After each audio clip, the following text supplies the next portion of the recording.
What is a snare bed and why does my snare drum have one?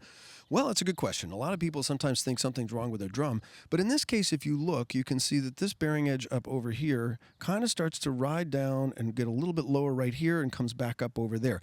And what we call that is a snare bed. And the snare bed goes on this side of the drum where the guts are and this side where the guts are. Now, this is the same for a coiled snare on a drum set drum or a cable on a concert snare drum. In this case, we have guts for a marching drum.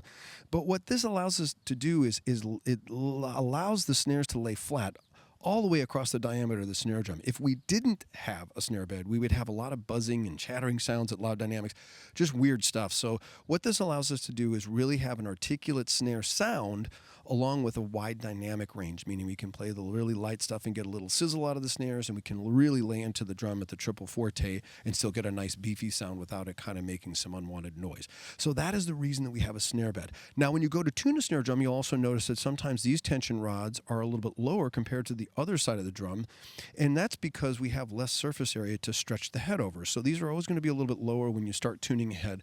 But once you get into actually tuning the drum and balancing them out, it's not too much of a hassle to kind of get them to match the tone or pitch of the other rods on the other side of the drum. So that is the reason for a snare bed. And again, Yamaha cuts a 1.8 millimeter drop in the bearing edge to allow those snares to lay flat and have a great dynamic range.